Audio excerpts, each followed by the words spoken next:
morning, guys. It's great to be at the Snapshot office. Thank you for having us, David, and thanks for coffee. So we're here with Jordan from the Hotel Tech Reports. We've got David from Snapshot, and then it's Richard and myself that are here to talk about. Well, I guess the first talk we wanted to do is to actually review our experience of ITB this year. David's been 16 years. He just told me. I've been my 10th year. I think Jordan was your first year. It's my first, yeah. And Richard? I'm like in the middle. I'm like 6 years. I think. 6 years in. So how was it this year? You start because you're fresh.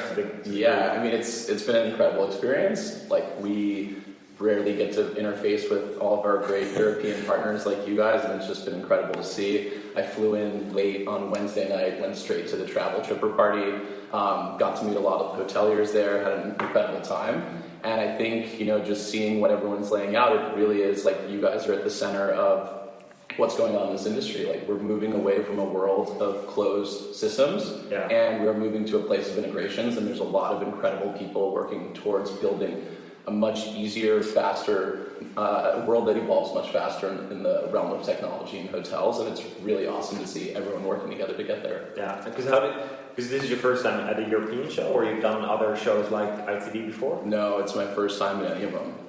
So how would this compare to an American show? Is it different, you think? Yeah, I mean, like comparing to like Focusrite in the US, it's just the hotel tech scene is much stronger here.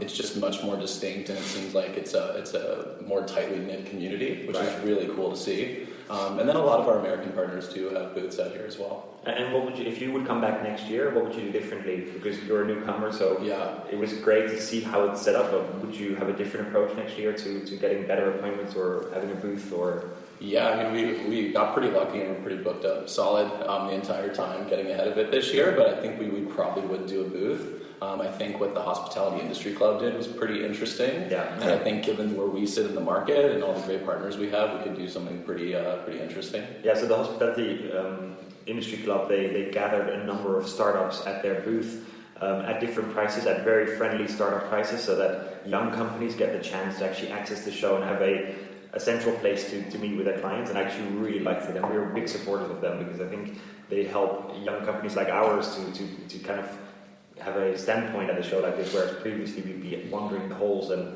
standing in between hole 9 and 8 at that noodle place, which doesn't really show the best brand exposure to me. The coffee shop in hall 9 was literally my ITB office for about the first 5 years I came. Right? It was just around the corner from all the big chains and design hotels where I used to work and what have you. And I think we met there once. I actually think that was where we had our first meeting, right? So, and then, because I didn't want to be that guy with that sort of little one-man stand and a laptop. Welcome to my company. Really, like with golf sale. Exactly. I like these guys that walk around with a backpack and a flag, like their branding is like, that's awkward. I don't want to be that person. Exactly. So how was it for you, David? It's our third year with a physical stand presence, fifth year as a company participating at ITB. It was good. I also agree. I think this was the first year where I really felt that sort of openness, collaboration amongst partners. As everyone talks about the impact of OTAs, the impact of intermediaries like Airbnb, I think there is a realization amongst the vendors that actually to support the hotels, we have to be open. And so we're nowhere near perfect. But I see it being the start of a transition year. I think we'll see a lot of creative forces occur over the next 12 months. Unusual partnerships and alliances appear. What's the more unusual one that you've seen this year that you're like, oh, I didn't see that one coming as a partnership? I liked this PR release between Protel and Duetto. Yeah, true, I saw that. And just the wording of it, they didn't use the word integration. They said that the product was available to the client base. Yeah. And I'm sure there's someone in their marketing or PR team who has kind of crafted that, but it was, if you actually read that release, it was heavily loaded because it was just talking about that sort of openness and collaboration and cooperation. And I think it's actually quite seismic if you look at it, because we didn't use the word integration and connectivity. It was all about partnership and access to all. It's so funny because we're having this exact conversation with our content manager because he doesn't come from our industry, so he hears these terms that we use, PMS, or integration. It's like those are really unfriendly content words. So we're now saying, okay, is it better to say apps? Or like we're just having a massive debate about what's the better wording to use, because we really want to get away from PMS or property management system terms. Absolutely. Because it's an old word and it describes an old system, and it doesn't describe the excitement of an integrated solution where you can just plug in and play. Just platforms in general. And to people new to the industry, it can be confusing. It describes other biological functions. No, but it also kind of like it also hems you in, right? It basically kind of like says, well, you're this. Why are you trying to do this? Or why are you trying to? For example, with us, like like you're a PMS. Why are you doing this guest part? Why are you doing this kind of marketplace part? Like, why is that? Is that core to the PMS? And I think for us, we really see it as like actually that is core to what let's say a kind of hotel management system should be. But it's just those terms basically kind of hem you into one kind of thinking basically. But going back to what David said, I think I felt that as well. We have a team of 10 or 12 people that are here this year, and it's heavily salespeople. And this year, probably next year, we're going to take out some of the salespeople and actually put in more of the team that helps integrate into the solution. Because that poor integrations guy was slammed with meetings, and we just pulled them into every meeting. And everyone wants to talk about how do we integrate and how do we get that integration going. And I think next year, that's for us a big learning that we took out this year. Like, great to see clients, but actually the integration partner add much more value in the long run for us, because the referrals will come from each other, and that's really great about the startup scene, is the referral business that we do. We all need each other, and we're all fighting the big animals, so we actually do so much business together through campaigns or through podcasts that kind of cross-reference, which works extremely well. And I mean, we internally challenged ourselves, because I think our mission was a little bit, if we build it, they will come. Right?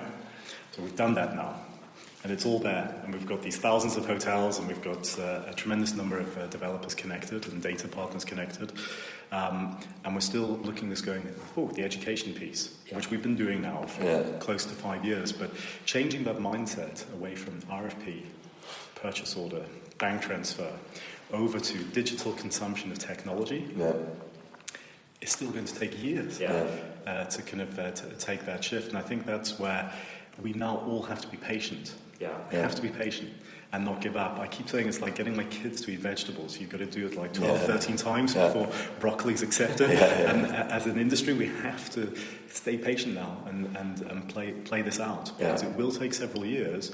But honestly, for me, this idea that I can create an ecosystem, be it sort of dependent on one operating system or being agnostic, but I should be able to A/B test different experiences, and I shouldn't have to wait 6 months for that integration to arrive. Right? So fixing that by putting that sort of opportunity on demand is the first thing. But then encouraging that change in buying behavior, where because you're instantly connected, you can now try 2 or 3 different check-in experiences. Right? Maybe the operating system you're on has a check-in experience, but it might not fit your customer or a segment of your customer where you would like to be different. Right? And so I think that's the mindset that, one, the vendors themselves need to understand, which means still another revolution in how you price yourselves, right? Because it's okay to sell a customer product for 1 month. You've just acquired a lead. Even if they walk away, it's still a lead that you can use for future, right? And if we can convince the hotels that actually you should try out 2 or 3 of those, and then maybe you let that run for a couple of months, you collect your feedback, you're effectively A/B testing experience within your hotel, and then away you go. Like, right? I think one of the, because I think like internally we think of it that we're not actually kind of, to a certain extent, yes, we're providing a solution, yes, we're providing a kind of different way of doing things, but I think the main product, rather than actually the software itself, is actually change management. It's basically kind of like bringing the hotels into a completely different, let's say, even business operating model. And and that's really exciting when you actually kind of speak to the hotels and you're actually kind of in the room saying, well, how would you like to actually have this experience? And getting them to actually articulate it, because everyone kind of wants change, but nobody's really saying exactly what they want. Exactly what they want their check-in experience to be, exactly what they want their checkout experience. There's no R&D mindset. at all. And that's the bit where I get angry with the industry themselves. Like, come on, guys. No, but I think like that spirit of iteration, that idea that basically you kind of start out with something and it's going to go horribly wrong. I think like in general, like we do like to kind of go to perfection and go to what's worked before or what is the standard way of operating. Yeah. But people do generally hate to kind of break out of that and kind of go, well, we screwed up with this, but we're going to try it this way next week, basically. We have this one hotel on our platform, and there, when I first saw the construction site, it was an office building that was being converted into a hotel. I was like, oh god, this is not going to work. And it's not a nice, it's not a beautiful hotel, but they are probably the most agile in terms of using our integrations. And so they installed a revenue system, and after 2 months they said it's not working for us. They switched it off, went on to the next one, and they've got about 10 different integrations going. Yeah. And now I check into that hotel 3 years in, and it's still not a great hotel, but they put so much effort into the guest digital experience. And they still are willing to try new integrations, and we just plug and play everything there because they're so open-minded. Yeah. But you see on TripAdvisor, customers really love that there's a kiosk in the lobby, or just the Oki upsell tool that really helps drive that experience. But it's so rare that you find one hotel that's willing to try out things, and it's this 30-day trial. I'm like, just switch it on. Like, there's nothing to lose. And I talked to this lady I was interviewing, and I said, why don't you have a revenue system at your hotel? I was like, because the one we looked at was so expensive. I said, but there is an entire category of revenue systems, just switch to another decision one. recommendation, intelligence, inventory, or price. There's categories within. Exactly. And there's so many startups that you can just basically say, like, I'll trial it for free, basically for 3 months, so you can put my logo on your website. Like, I think that's also something that hotels are like really, really not used to, is basically going to someone and actually saying, look, I'll help you out. And it's not going to completely kill my business, basically. It's just, I'm literally just going to try it out. I mean, when we were starting the site, we found that it was a lot about risk aversion. You guys all know this, being on property more than I do. But it's like, if you bring on a new system and it doesn't work, your head's on the chopping block if you own that project. Yeah. And if you bring in a new system and it does work, realistically, you're not going to get promoted for that one system working really well. Yeah. So that's a huge part of what we do, is trying to offload some of that responsibility. But like, as I got in on Wednesday night, still jet lagged and probably tipsy by this point, I started talking to a hotelier who has 30,000 beds for a large regional hostel chain. And he was saying that he can't stand his property management system. Yeah. And so I started selling him on some other property management systems. He's so big about it. Which one? Eric Tangen came over and doubled up on it. Clearly the top three in the hotel tech report. He told me that he hated the systems that they had, and he knew that it was inefficient and it was frustrating for staff. But that, having 30,000 beds, it was just too much of a risk to think that he had come from the airline industry and thinking about doing them, when you talk about change management, just having the comfort to change over a system like that and risk so much of your infrastructure. I think it's a lot about finding ways to help hoteliers feel less risk involved. But I guess that's what you guys are actually doing, and it's so amazing to see, because there's not a lot of editorial in hotel tech, basically. It's like everyone kind of pushing their agenda, saying like, we're actually amazing, like we do this and it's going to totally transform your hotel. If you get this one app, basically it's going to completely change your business mix. Basically you're going to save so much money. And maybe some of that's true, maybe some of that's, but there was no kind of pushback against that. I guess what you guys are actually doing is providing that kind of editorial voice, basically, to the industry. And I think that as a platform, the success that you guys have had over just, 1 year is just insane. To basically come from a point where I think a couple of months ago we were still kind of talking, and it was like, hey, do you want to trial our service? Maybe you want to put it on. Whereas now I think it's like, if you're not on a hotel tech report, you're basically nowhere. Yeah. So it's amazing. How would you describe what you guys do? Is it the TripAdvisor for hotel technology? Or? Yeah, that's how we like to describe what we do. on the hotelier side, so our family business is a diversified private equity firm that invests in financial services companies. So during the financial crisis in 2010, we invested in a very small portfolio of hotels, and I came in to run some of the operations. And what I found was our organizational structure was just, even within our management company, the buying decisions were not consistent at all with any other companies. I would talk to friends who are at real estate companies or management companies, and the buyer would be completely different. So, for example, we knew our websites were awful. We knew we had terrible conversion on the websites. We knew that we were losing a lot of money to OTAs. But the ultimate person making a decision on a new digital marketing agency had a real estate finance background, and he knew that he didn't know who was better than the next guy. He didn't know how to judge a digital marketing agency. So guess what? He kicked the can down the road for 2 years. Yeah. And so guess what? Everyone loses when someone like that kicks the can down the road. So where we fit into that is, instead of having him take the responsibility and saying, "This is the best digital marketing agency, I'm staking my career and my reputation on it," he says to his owner, "Look at what other people are saying about this agency, and we'll make a decision together based on what we're reading," instead of reading 17-page white papers about why we're the best digital marketing agency in the world. Which are sponsored by one specific partner, right? There's no objectivity in those white papers. Exactly, and the white papers hoteliers don't have time for, and the case studies, no one's ever put out a bad case study. So we're trying to break through that. Just imagine that, we tried it with this one hotel. And the hotel's not open anymore. We lost them so much money.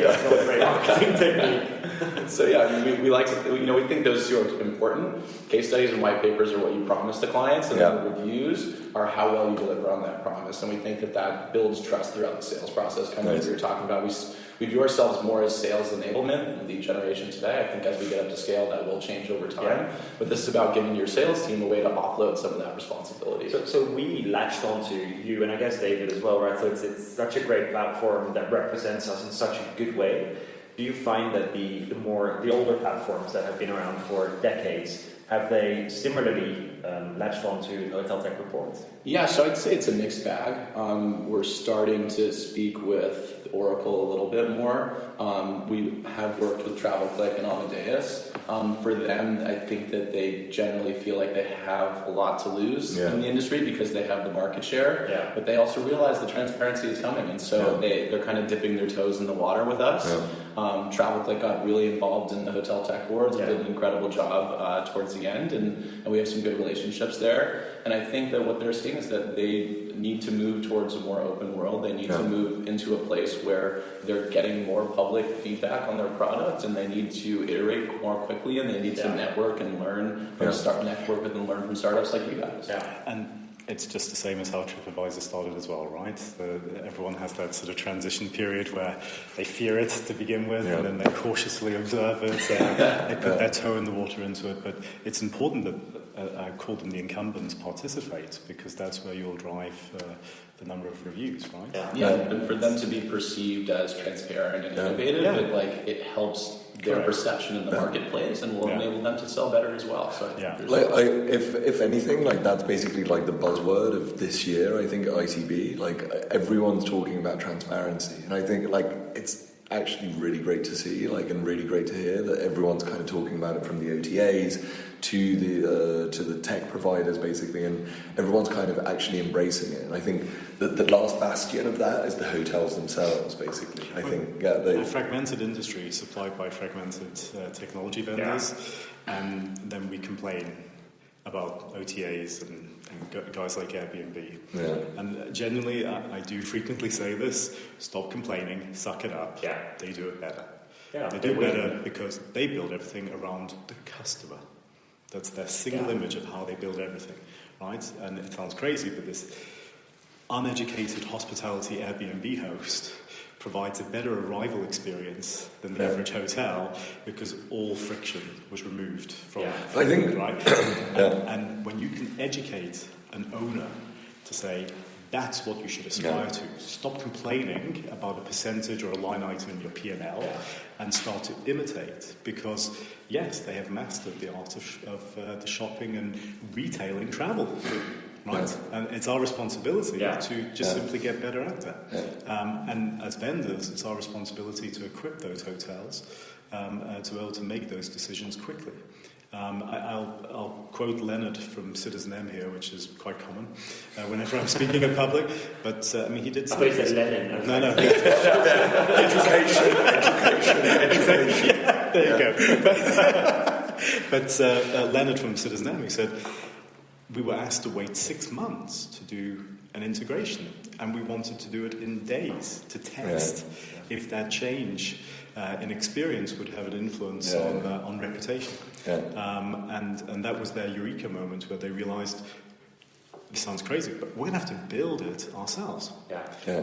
Now, I'm not going to speak directly about Citizen M here, but I think if you ask that question, should I build it all myself? No, I'm not quite sure if that's necessary, because actually probably 80% should be supplied by some form of core operating system, but it's crazy that we don't build anything ourselves, right? Yeah. And it's that last 20%, right? That's where you create that unique experience that can be literally unique to your one individual hotel. Yeah. And that doesn't mean that you're going to sit with an API and start coding, but you know what? That's not a bad thing if you do, right? But also that's where the whole concept of marketplace actually then really starts to arrive, because then you start to see where are the gaps in my experience and how can I personally fill those in.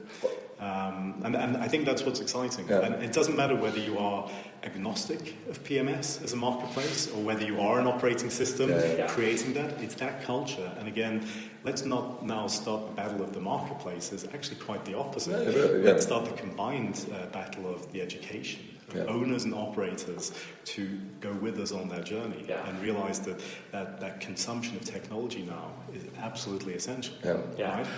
Like, I think what's really, I think the next phase of this that I can actually see that's going to actually kind of happen is when people actually, because the one thing that I hate is people still refer to a kind of brand experience or a kind of, let's say, a website experience and the actual kind of physical experience. I think when hoteliers especially kind of understand that everything that happens digitally should be the same as what's happening physically. That it isn't two separate teams, basically. It's not a digital team and your kind of hotel experience team. That whole thing should be combined. Yeah. Like when we actually start to see websites that are showing what's happening today, so that the customer actually sees, because when they're going to a website, they're actually trying to see, what's this place actually like? Yeah.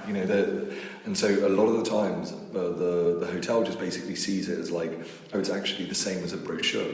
It's not. It should actually be an open window to your hotel. Yeah. And I think that's what the customers are basically looking for. They're just looking for that kind of, like, a little bit more visibility and what I can actually expect of the entire experience.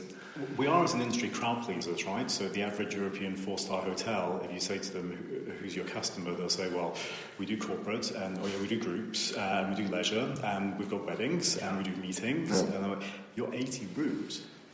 Pick one. Yeah. And do that really marvellously well, please. Yeah. Right?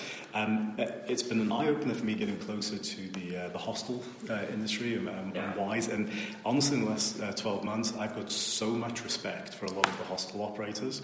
But by default, they have one customer segment, right? Yeah. Which is this girl guy 18 to 25 on that sort of adventure. And they're operating with skinny margins. Yeah.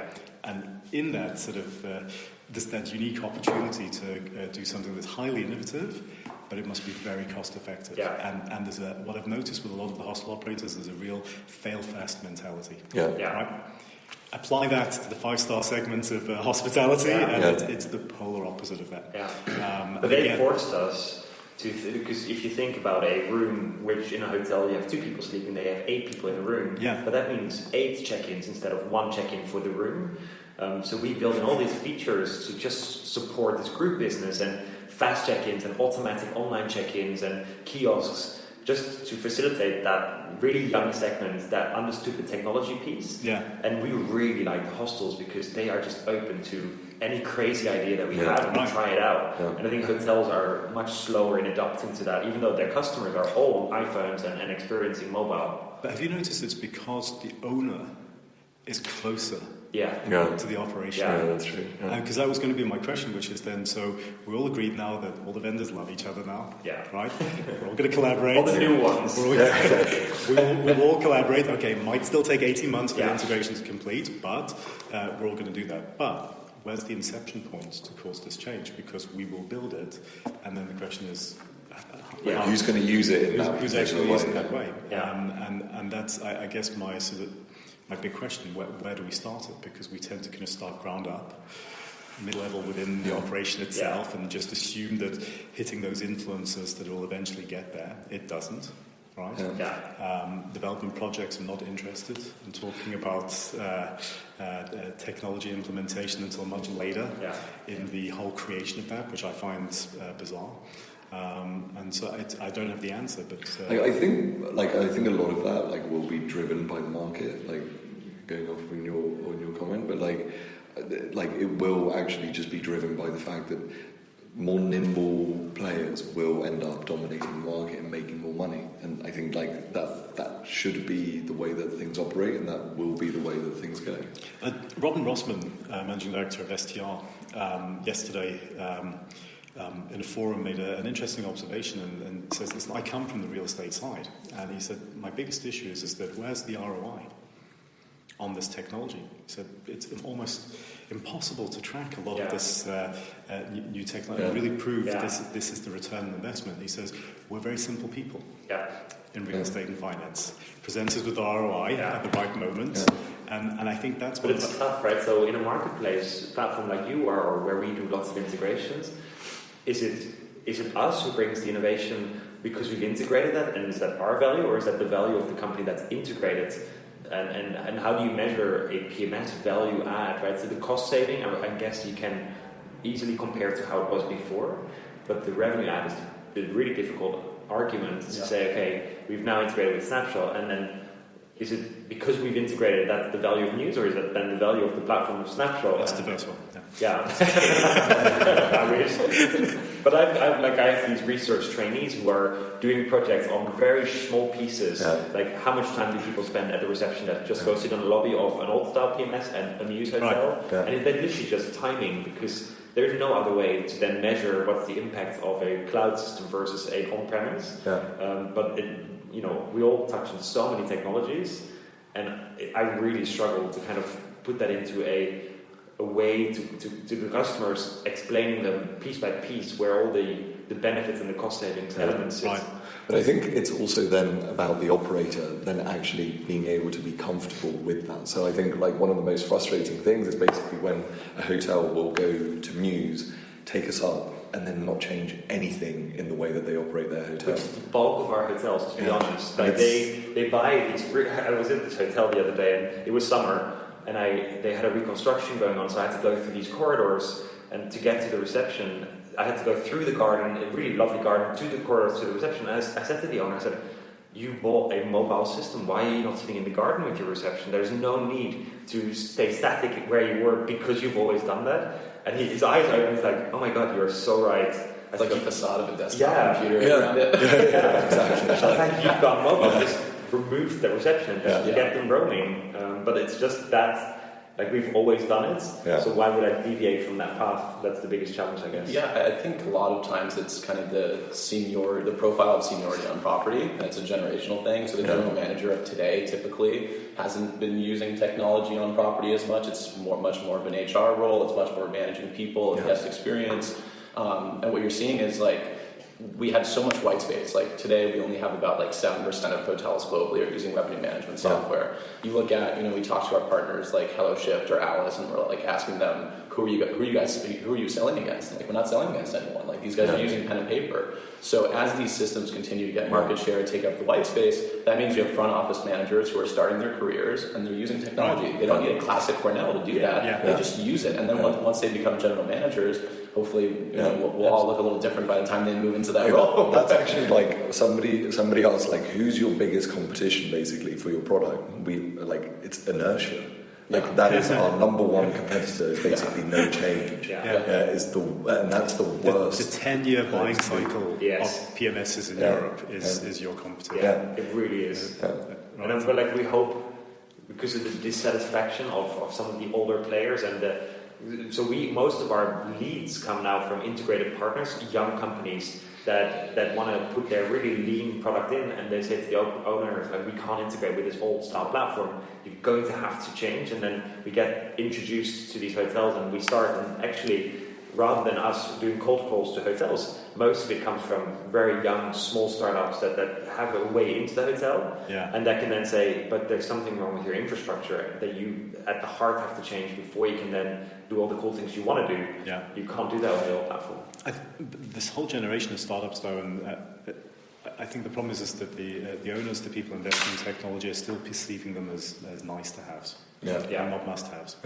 And it comes back to a lot of the fact that they still have a lot of antiquated processes, right? No one is actually fundamentally challenging what can be automated in that sort of experience of on property, right? Once you do that, then all of a sudden everything that's now today defined as a must-have, so oh my God, that's what I must have in my operation. I think it's basically the problem of back offices. Like, for me, a back office within a hotel is a totally useless thing. Like why is the hotel operates basically by providing customers with temporary homes? So why do you need a back office, basically? Because your fundamental product is meeting and greeting the customer and basically showing them where the room is. And that's the product. So, and you have these hotels with like very, very large offices where a lot of people basically sit. And I think, like, as technology providers, we should just essentially be making those offices smaller and smaller. So more and more people are actually down at the reception desk meeting those people. And I'm the first guy that was replaced by the robot. My back office was my hotel experience in reservations and revenue. I'm delighted to say today that for many hotels who've understood it, that's a fully automatable procedure. Spend time with your customers. You have 50 rates, 5 of them per day normally get sold. You can automate that. Okay? I'm not saying that you must do, but you can actually automate that. And many brands have been able to shift to almost digital transactions. You don't have to do voice. You can actually push a lot to...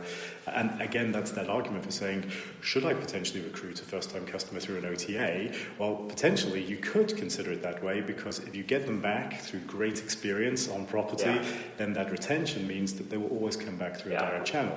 Again, look at the bigger picture. If I can do more in terms of automation, and if an intermediary can actually help me to be part of that automation process, then actually I'm now only focused on guest experience, which drives reputation, and reputation drives price.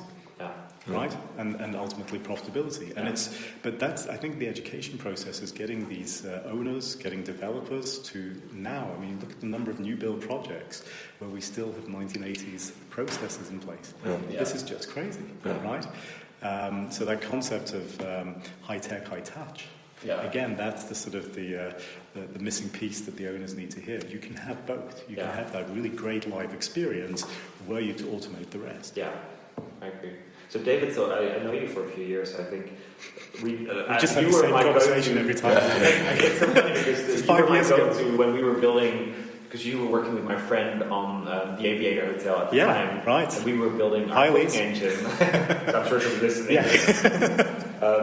So I was building the booking engine. It's like, okay, David, how do I deal with these credit cards? And you were like my go-to always for any question. And but at that time, Snapshot was an analytics platform mostly, and then it's migrated now towards this marketplace. So where will that go in the next year? What's the next step then for Snapshots? So we were the first ones to announce the concept of the marketplace, and we internally at that moment said, what is it to be a marketplace, right? So our translation of that is that we sit above PMS and we sit above property. And by doing that, it puts us in a very unique position. And as that sort of, we call ourselves as a kind of a Swiss-like data platform. We're absolutely neutral. We're open to everyone, but we also treat data the same way. So it doesn't matter whether you've been in the business for 30 years or you've been in it for 3 months. You connect to our API, we will make sure that developers get access to that same high quality of data. That means we can't do everything. But what we do, we're really kind of focused on. So we will, using that sort of baseline that we created last year, the marketplace, continue to nurture developers. We've taken a global approach, so we have developers from Tokyo to San Diego at the moment connected to the platform. And I think that the education process in 2018 is where we're focused on. And that's on all sides. explaining to developers that now that they've got the API, that actually most of those apps that we built were proof of concept built in 6 weeks. We've just done a hackathon in Austin where 6 students came together over 36 hours that never met each other and built an overbooking algorithm and have it fully live in the marketplace in 36 hours. That's amazing. Right? And so that speed of bringing scrappy products onto market and then educating owners to try out a lot of these scrappy products, that's, I think, a great opportunity for us over the next 12 months. They don't need to be fully baked products, right? But we do want to create that sort of fertile sort of platform to allow hotels to directly connect to developers through those multitude of different PMS. So like a hotelier could come onto your platform, say this is the idea that I want, find a developer who will build it for them? Is that where it is? Exactly. And I think that's where we've evolved over the last 12 months, is that it doesn't have to be this perfectly formed digital marketplace like on your phone. Okay, there are different shades of that, right? One is that. The other is just to be more flexible in terms of sharing data. You know what? We're not perfect as hotels. We have more than one PMS. We have many sources of data, right? And that's, I think, a unique opportunity for the concept of marketplace. Is again, this is a data economy. Is how I perceive marketplace to be, between hotels, data partners and developers. And that's what we're looking to nurture. We've had a very clear business plan about what we would create over the last 3 years, and I think we're exactly in line with where we expected to be. We have around 6,500 hotels on the platform now, which is crazy. We have over 250 developers who've accessed the API, which is crazy. We have 30 apps live or going live, but I still think there's a lot more that we can do. And again, it's that education, right? So if that data is normalized, validated, cleansed, remapped, and it sits above PMS, sits above property, and you give that back to the hotelier, and it's both PMS and non-PMS data, and say, what do you want to do with it? Right? And allow them just to start playing with data.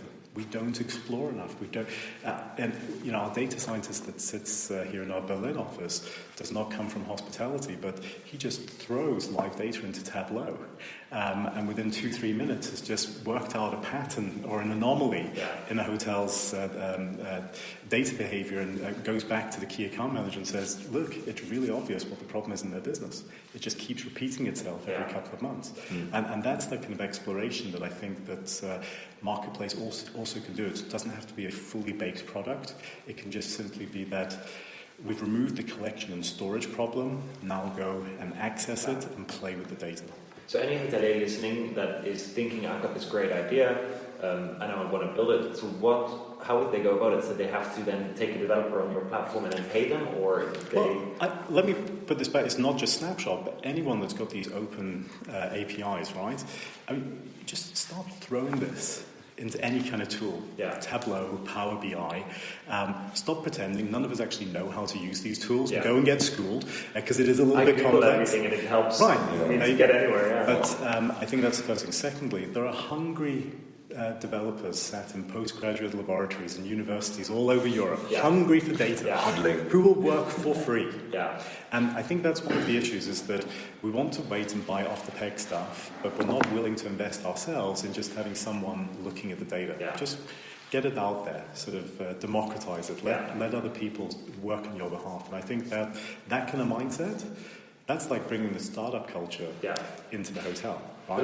But you said it actually, so if I'm a hotel in a specific city and I want to do something, they start looking around in their native environment in that city for a developer. But like the internet is such a great source to just go out and actually, it doesn't matter if you're sitting in San Diego, if you're sitting in Berlin. There you go. Like you just find someone who's clever. But do they know hotels? Because ARR and RevPAR, I'm like, you know what? They're really clever people, and within 3 hours, they will have just learned the whole hosptality data. It's not that difficult. It's not that difficult, right? But what they bring is obviously years of experience in analysing patterns in data, right? And I think that's fascinating. There is a place to have off-the-peg solutions, but I also think that the algorithm is the future, right? A lot of stuff we don't need a product, we don't need a user interface. We simply need to push algorithms out there. I mean, I think it's really exciting to see now that you've got graphic designers who can basically build a rate intelligence tool. because they've got access to the data, they've got access to algorithms that curate, pick up, paste, stuff like that. Yeah. They can just go ahead and throw an app together in a couple of days. Yeah. So Jordan, just to round off, I guess, because we have to get that to the show. People are wanting to meet us and talk about marketplace, and I'm sure. So your company is very new. So where do you see Hotel Tech Report going the next 12 months, I guess, until the next ITB? Yeah, I mean, we're really focused on building tools to help companies like Mews more efficiently market and manage their businesses. So as an example, we're actually rolling out this week what we're calling, it's basically the Zap Book for hotel technology. So you'll be able to go into the back end of your profile, list all your integrations, the tool will authenticate those integrations. You'll also be able to request new integrations with new partners so that you can be a little more efficient once you get to the conference and manage those conversations in the back end. So we're really focused on that. We're focused on building out company profiles. So we really want this to be the kind of be-all, end-all due diligence tool for hoteliers adopting technology. That's great. So company profiles instead of just products. Some of these companies have 20 different products. Yeah. Bringing that all into one page, featuring expert testimonials that are more technical, kind of like Rotten Tomatoes, as we were talking about inside. And then adding job boards, adding all the things that you guys would use internally as a company.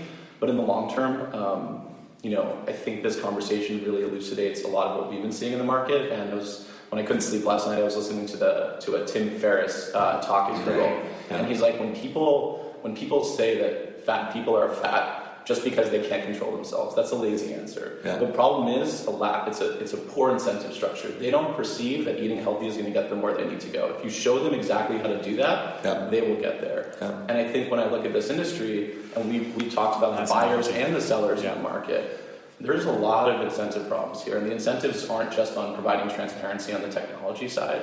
You look at any other industry like Nike. Nike has the most sophisticated technology of any retail company. Yeah. You look at our industry, and as a hotel developer building a property, you're getting worse technology by going with a brand more often than going independent. And now that we're moving towards independence and boutiques getting higher rates, commanding higher rates, it doesn't make a whole lot of sense to go with that. You look at Marriott still on Fosse. I mean, they should be having the ability to build anti-fragile systems, as it seems to has the concept out there. They should have anti-fragile systems. They should test internally, A/B test, use platforms like Snapshot to see which are the best for their properties, and then roll those out. But the incentive structure isn't there because they're a public company and they just need to cut costs. Yeah. And so over time, I see a real need to rate not just technology companies from the owner perspective. We need to rate brands. Should you be opening in a loft down the street from that Marriott, or are they just telling you to open in a loft because they have a Marriott that is against their brand compliance to open another Marriott right there? Yeah. Or should you be going independent and really providing transparency across the entire industry, providing transparency for developers, for architects, for management companies? I see there being a huge need there, and as we provide that transparency, we can be in a position to align the incentives all the way across the industry. Yeah. That's really that is I think the next frontier of the kind of conversations that we'll be having is I think around kind of that operational structure and operational kind of models for hotels and any kind of hospitality space. And I think I think that's what's really interesting about brands like Airbnb coming into the space, because now hotels are no longer just one building basically. It's just all types of accommodation within one system, essentially. And hotels theoretically should have an advantage. Hotels are, like David mentioned early on, hotels are fragmented, which means it's an anti-fragile system. They should be able to make lots of experiments, but if you can't run the data on those experiments and you don't collaborate and communicate amongst the different nodes of that ecosystem, you don't get anywhere. And just maybe we can do this as a future discussion, right? I'd like to plant the seed. Are we collecting the right data? Oh, yeah. So we have 24 hours where the customer is technically connected to our business, and yet we're obsessed with storing transactional data, and it's all looking backwards, right? Driving the car, but only looking through the back, the rearview mirror. And yet there is so much data that we can collect in situ, directly on property, right? The typical hotel doesn't even know if its guests have had breakfast the next morning, right? And because that breakfast list that they cross your name on, there you go. Never make it back into a system. Exactly. And I always talk about the experience of the Walt Disney parks, where they make you wear this RFID bracelets for the convenience of payment, but it's not. It's tracking. It's tracking. Yeah. But I'm okay with it, because their service teams are able to respond to changes in the population at the park and put their teams where the customer is, which means the problems don't occur. And when you remove problems, then all that you've got between staff are happy experiences. Right? Yeah, but what anyone will say is like, sure, Disney has the funds for it. And I think being a lean, like working with lean startups, there is no excuse to say, I don't have the money, because actually it isn't expensive to create those experiences. And to install sensors and beacon technology also, costs are reducing significantly. My kind of idea for future discussion is, though, as vendors, we take the responsibility for helping the hotels to collect and store that perishable live data and start to feed that back, right? So that comment about high tech, high touch, right? When you can empower the former receptionist to be completely responsive to in real-time data that's occurring in the hotel, now you're creating really, truly memorable experiences, right? And that elevates beyond what platforms like OTAs and Airbnb can actually achieve. So maybe we can do that as our next discussion. I think that's a great topic today. So thank you very much for the coffee, David. And we will be back at Snapshot soon. And Jordan, very good. Flying into Europe. Absolutely. Just for this podcast. Just for the podcast. I got to make my flight on the way out, guys. Thanks. Bye. Thank you. Bye. Bye. Bye.